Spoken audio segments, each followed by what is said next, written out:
Hello and welcome to New Jersey Politics with Laura Jones. I am Laura Jones and we're so glad to have you here. April 16th, voters in New Jersey's 11th Congressional District will be heading to the polls in a special election. The seat once held by Governor Mikie Sherrill is now open, and we're talking to the candidates running. On the Republican side, there is Joe Hathaway, Randolph Township councilman and former mayor who ran unopposed in the GOP primary. He's a Yale football alum and father of three and says he's focused on affordability, public safety, and bringing what he calls common sense solutions to Washington. On the Democratic side, Analilia Mejia won a crowded primary, beating former Congressman Tom Malinowski and former Lieutenant Governor Kim Godano. A lifelong Jersey native from Elizabeth, she's a progressive organizer who worked on Bernie Sanders' 2020 presidential campaign. Analilia Mejia, welcome to the show. Good to have you. Thank you so much for taking the time. Thank you. Thank you. I'm so excited to join you. Well, first things first, congratulations on your primary win. It's being called a major progressive upset in a district it's got a long establishment history. So what do you think it was that connected you most with the voters, and how does that energy carry forward to the April 16th election?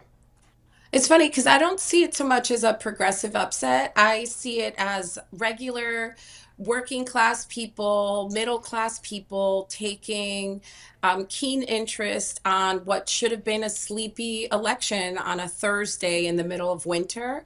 I think the difference from our campaign was that I was out there talking to voters, listening to the problems that are keeping folks up at night, and making a commitment to speak about them, to share that even though we are in a district that is mostly suburban, where many people may own their homes or have college educations, that we are still feeling the squeeze of an economy that is leaving middle class, working class people behind. And we can see that a zip code does not protect anyone from rising violence and authoritarian violence that we seem to be seeing from our own nation. Well, as the Democratic nominee for District 11, what are those top priorities representing Essex, Morris, Passaic counties in Congress if you're elected? Well, for folks, it really boils down to affordability. We have a housing crisis in our nation, in New Jersey, and most certainly in this district. I've spoken to folks in Madison. I've spoken to folks in Montclair. I've spoken to my neighbors in Glenridge. And the truth is, folks are feeling the pinch. Affordable housing is few and far between. Starter housing is few and far between. Young families struggle to be able to break into a market. And frankly, even homeowners are finding themselves in an economy where they have to draw from their equity, get into credit card debt to make ends meet. Affordability issues around healthcare are a huge concern. Across this district, we have populations that are a bit older, and they are dependent not only on Medicare and Social Security, but many families also depend on Medicaid to maybe help a child with disabilities. Or, for example, myself, my mother has dementia, and if she did not have the benefit, the coverage of Medicaid, my sister and I wouldn't be able to work. These are issues that some people, and sadly the Republican Party likes to say that it's only those on the margins, but it's actually middle class families that are losing ground when you double and triple healthcare costs, when you threaten Medicaid and Medicare, where you allow bad tax policies that allow corporations and billionaires to pay zero, if not negative taxes. And then middle class families are finding themselves hard to make ends meet. That's why I support not taxing the first $40,000 in income so that working families can stay better afloat. And there are so many families people in, I'll say our age group, where you have aging parents with issues. We still have children as well. And you don't even know what you don't know about what things that you are entitled to. And, when you talk about Medicaid and, proper planning, it's a lot of information you find by happenstance. But, then you're having to deal with property taxes, everyday affordability. You're trying to keep yourself afloat and these family members. So how do you tackle those issues from Washington to really make an impact and relief to all these middle class, working class families that you want to represent? For sure. So let's take property taxes. In New Jersey, we often complain about this being very high for families. Now, granted, those monies are used to fund our quality schools, our quality education system. So it matters to families. But here's the deal. We used to have a salt tax elimination, and Republicans got rid of it. Why? Because they knew it was a way to punish blue states like New Jersey. So homeowners used to be able to write off that tax. But now, because of Donald Trump and the Republican Party, that was eliminated, and now you can't. Or you think about on affordability on healthcare. We have health insurance premiums that have doubled and tripled. Well, if the federal government did more to stop the monopolies, the consolidations of businesses that then drive up prices, or if they didn't threaten the ACA tax credits, we would have more affordable healthcare. So at the federal level, it is the political machinations. It is playing with people's lives that is costing us more money. Take the Gateway Tunnel. Again, this was a way in which the Republican Party was trying to punish blue states.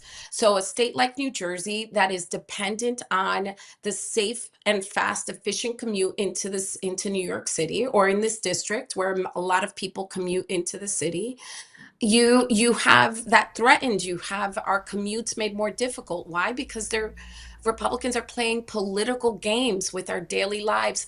I think in talking to voters, what I heard was folks are sick and tired. They want a regular person who understands the struggles of not only working class people, but middle class people. I do. They want someone that's willing to step up and do the hard work and connect with them and represent their values. I will. They want someone who is going to be clear and transparent and will tell either side of the aisle when they're failing our communities. I have, and I will continue to do so. And so I'm looking forward to connecting with more people and to April 16th.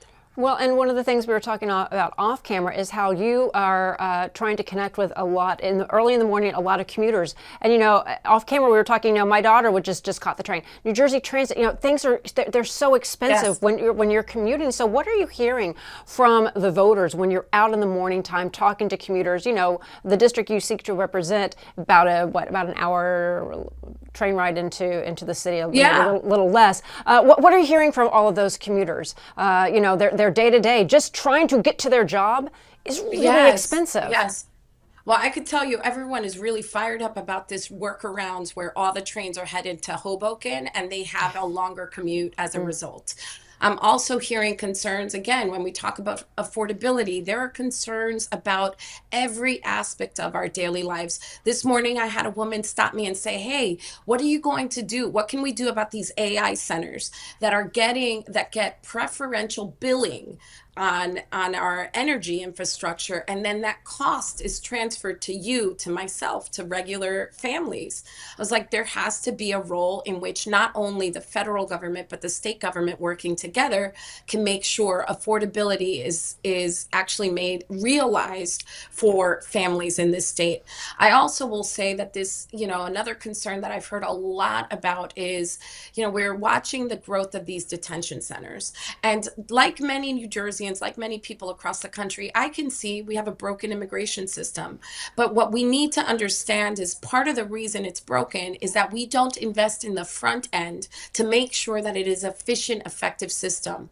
Many people don't know that when you present yourself to claim for asylum in the United States, you often get a court date 7, 10, 11 years in the future. And so you're establishing roots. You're becoming part of the fabric of America, and then you want to yank those people away. Well, if we invested early and we identified people that we wanted to embrace in our nation, people who are coming to work, who are filling key jobs, who are bringing skills, people who are hardworking and are able to not only contribute but make America wonderful for everyone. Well, if we had a more efficient process, maybe we wouldn't have the horror that is unfolding across the country.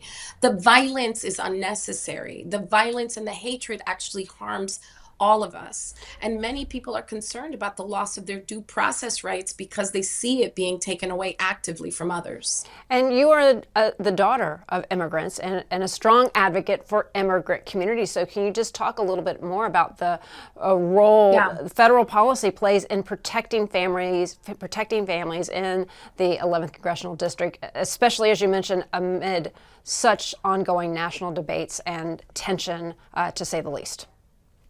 Look, I think there are, when I think about myself in this district, in many ways, I feel like, I am the epitome or the example maybe of your average New Jersey 11th voter. Here's why.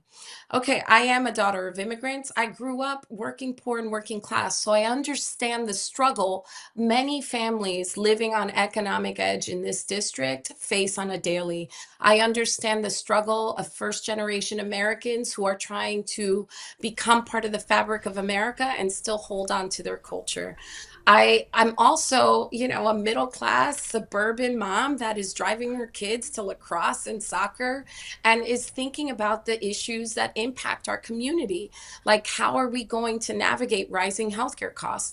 How are we going to commute into the city for our jobs? How are we going to preserve the kind of futures that we hope for our children that we worked so hard for? Are we able to afford college like we benefited from? Are we able to move forward, or are we going to fall behind? And so it is the breadth of my understanding that I think connects me across community in this district. I'm able to engage in a way because I am essentially I am New Jersey's 11th. It is a growingly diverse, incredible community of small neighborhoods who enjoy their downtowns, who love the quality of life, who love the green space, who want to seek and live in community with our neighbors and ensure that we are lifting our families and that we're not harming each other. What I've learned most in talking to people is that we understand that when we push people to the sides, when we act like it's us versus them, we all lose. And I think that's the kind of leadership that I want to bring to New Jersey's 11th Congressional District and represent the people and make them proud. And again, with this special election just days away, final thoughts. You've touched on so many things that you're talking about in your campaign, but everything else from union rights, protecting democracy, so much that you're out there campaigning for. What is your final pitch to voters as we close out this segment? Look, the biggest problem we face in America, in American politics, in our government, is the outsized power big money plays in our democracy, in our policy making. The truth is, many of our elected officials are so beholden to lobbyists, to corporate interests, to maybe national leaders that they're therefore making decisions that do not have your best interests at heart, that are mostly cynically, they're about getting reelected and getting those donations. I'm not that. I am only taking support from regular people because I want to be responsive to you. Right now, I'm moving a survey to engage voters because I want to know what matters to you. And ultimately, what we need are representatives who are willing to do the hard work and bring our people back into community, make decisions that actually help the majority, help working families, help middle class families, and stop playing these political games that we can see are harming our democracy and are costing into the future. Analilia Mejia, thank you so much for taking the time to Thank talk to us. We really appreciate it. I'm grateful to you. Thank you so much.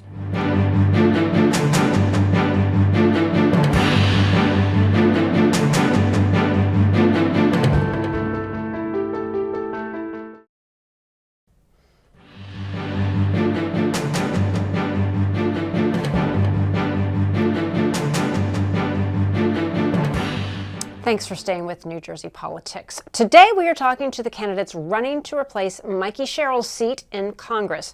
Now that she's governor, the seat in the 11th Congressional District is open. On the Republican side, we have Joe Hathaway, Randolph Township councilman and former mayor, who advanced unopposed in the GOP primary. He is a Yale football alum and a father of three, and he says he's focused on affordability, public safety, and bringing what he calls common sense solution to Washington. Joe Hathaway, welcome to the show. Good to have you here. Oh, Laura, thanks so much for having me on. What made you decide to jump into this race, and why do you believe you can flip this seat red? Sure. Well, listen, from day one, we got into this race because I've served at the local level as a mayor and councilman, but I'm also a young dad. I have a 6-year-old, a 4-year-old, a 3-month-old. So I see firsthand what a lot of young people are dealing with, a lot of the challenges that they're facing when it comes to affordability, when it comes to getting ahead here in New Jersey. And so I got in this race because I believe we can fix a lot of these problems if we take a mayor's mindset and bring it down to Washington. Someone who's willing to do the hard work, to put in the hours and make government work better for people and then get out of the way.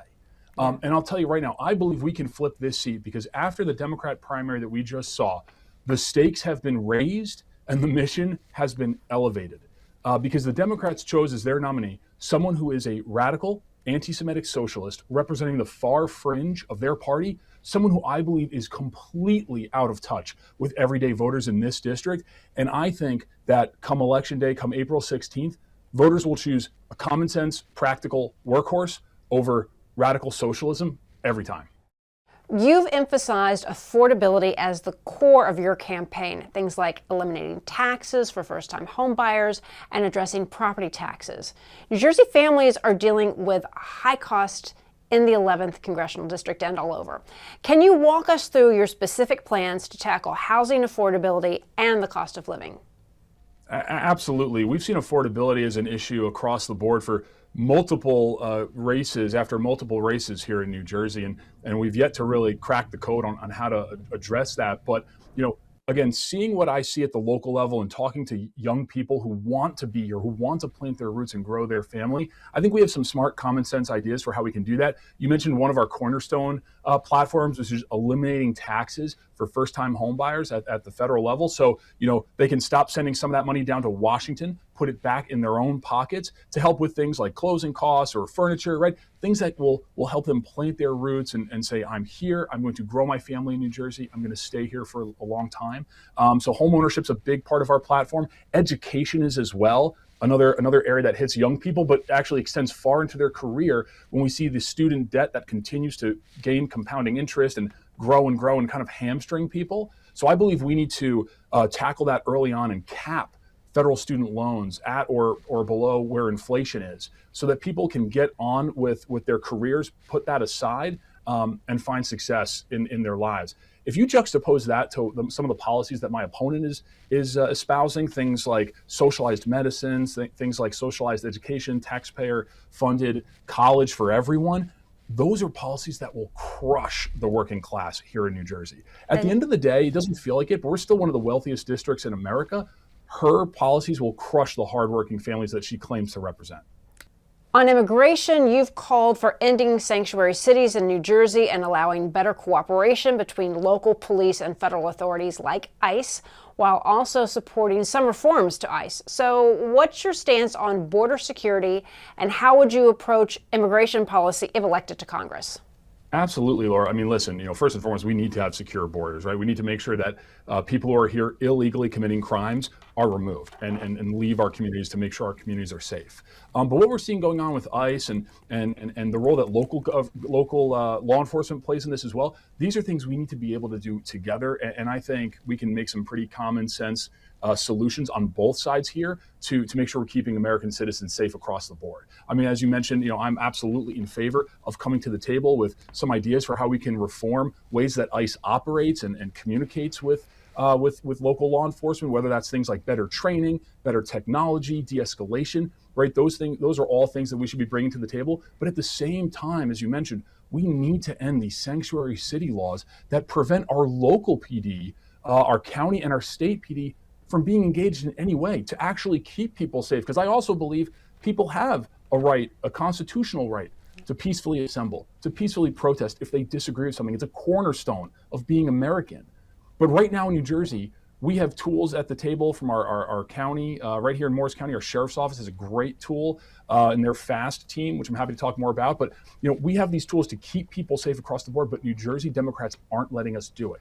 My opponent's answer to anything related to law enforcement or ICE is to simply defund the police. Defund the police at the local level, at the state level, at the federal level. I can tell you, Laura, people in this district, young families, they come here and stay here because of our safe communities. They support our men and women in law enforcement, and they do not want to see policies like defund the police make our families and our communities less safe and more dangerous. As a former mayor and current councilman in Randolph, you've governed at the local level. Voters often complain about Washington being out of touch. How would your experience in township government translate to working in Congress, and what common sense solutions would you prioritize for issues like infrastructure or the Gateway Tunnel project? Absolutely. And listen, being a mayor and serving on the ground, right? It's about things like being accessible to people, getting results, putting the results ahead of the rhetoric, right? Because if I don't do that job here at the local level, I'll be out of a job real quick. And things like infrastructure are a major part of that. You talked about the Gateway Tunnel. I've been very vocal about this. This is a project that needs to be funded. The president needs to stop playing games and playing politics with this project. It's critical not only for jobs, thousands of jobs in our district and in our area, but it's this district is a huge commuter district. Many residents commute in and out of New York. So this project is going to go a long way to support them and support their daily lives. It's something that needs to get done. We need to be adults in the room and come to the table and find a way to move this forward. But that's the kind of practical leadership voters will get in me. On the other side, with Analilia Mejia, who's a professional agitator, professional community organizer, someone who answers to Bernie Sanders and AOC and Elizabeth Warren, she has no interest in actually coming to the table and working across the aisle to come to solutions. I think her priority is going to be repeating the rhetoric of the far left and just placating to their ideals. We need someone who's actually going to show up like a mayor every day and get the job done.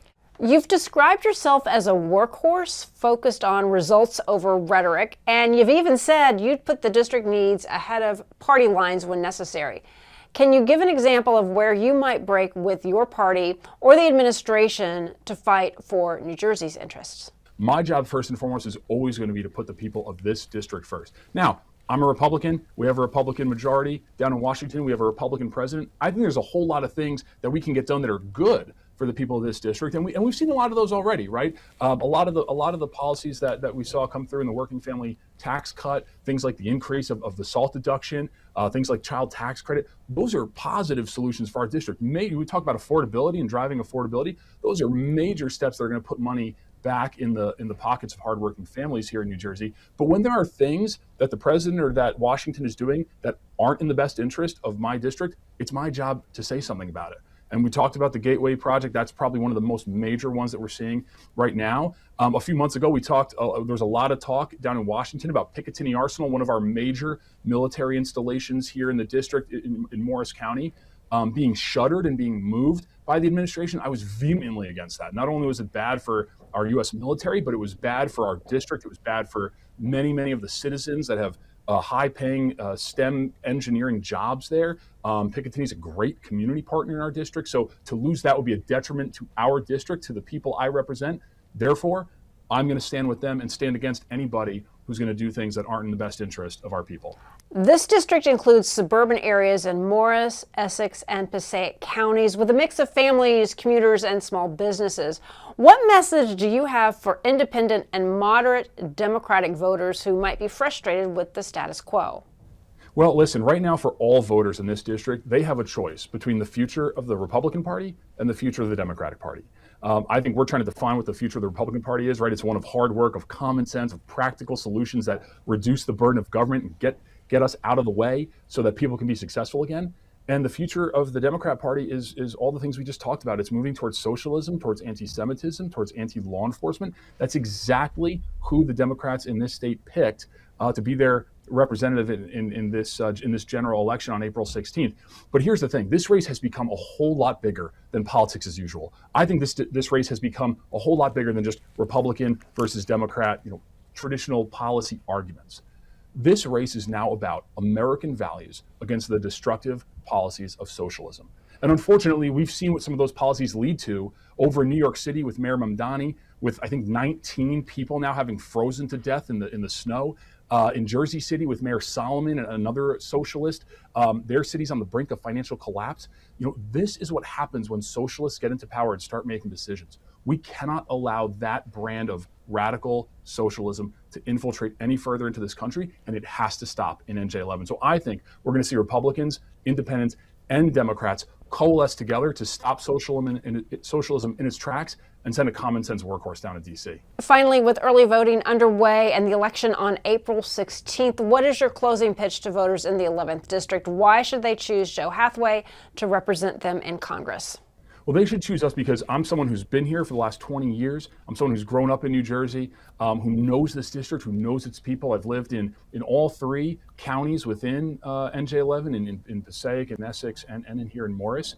But more importantly, I'm someone who's going to come to the table to get results. Someone who cares more about the hard work than the headlines, more about getting the results done than getting the credit for it. You cannot say the same about my opponent, someone who stands for defunding the police, someone whose economic policies are going to crush our middle class, and someone whose position on the state of Israel and our Jewish community is going to ostracize and demonize all of our Jewish residents. This district won't stand for that. I believe this district across the board is one that will value common sense over radical rhetoric every time. And so I'm telling voters that on April 16th, the choice is very clear. Send a common sense, practical Republican down to Washington in me, and let's stand together and reject this brand of radical socialism that the Democrat Party is pushing. We're not going to stand for it in New Jersey, and we're going to send a message on April 16th. Joe Hathaway, thank you so much for taking the time to talk to us. And that'll do it for today. I'm Laura Jones. Thanks so much for watching New Jersey Politics. We look forward to seeing you back here next time.